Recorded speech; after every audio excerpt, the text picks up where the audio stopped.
Okay, so we're going to talk about barbell shoulder to overhead movement. So we have a few different things to talk about here.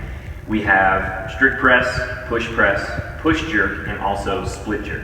So, first off, you want your hands to be about shoulder width on this barbell, shoulder width apart.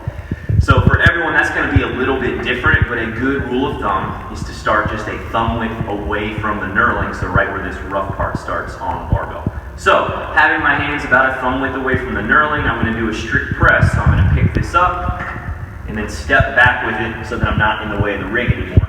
Now from here, because it's a strict press, I want to get my arms, my forearms, directly vertical so that I can basically just press against the bar. If my elbows are way in front, you can see how that would create an issue of movement mechanics because I'm not actually pressing into the barbell, ready to press. So forearms vertical underneath the bar, keep the core tight, keep the shoulders as tight or locked back as possible. You're going to move the head back, press straight up, then as it clears the forehead, move your head and shoulders back underneath the bar. So there is your strict press.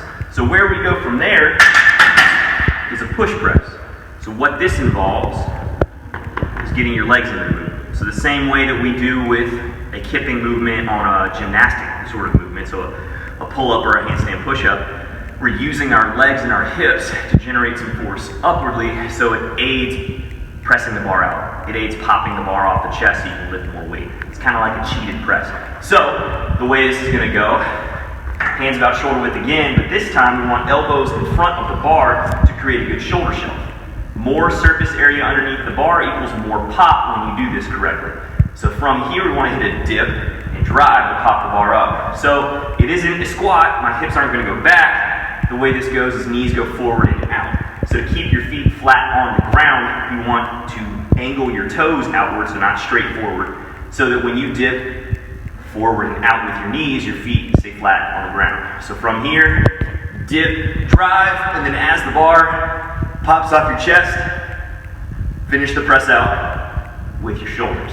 So that is your push press. So it is a leg-aided, still kind of a shoulder press.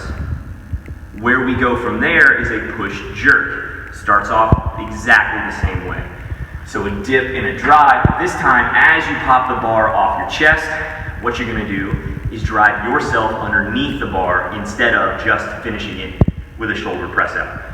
Theoretically, you should be able to lift more weight this way rather than a push press. So this is because you're catching it with your legs and you're pushing yourself underneath the weight. You're not pressing it out all the way and then squatting. You're only moving it to a certain height and then pushing yourself underneath it. So what we're looking at here, like I said, starts off the same way. Dip and a drive, but this time you move yourself underneath the bar, stand it up, and then bring it down. So again, dip, drive, push yourself underneath the weight, stand up with it, and then bring it back down. I don't know if you noticed, but if my feet started about hip width apart, when I do this dip, drive, I'm going to move my feet out to accommodate my hips moving underneath the bar, kind of like how I would for a squat. That is strict press, and push jerk.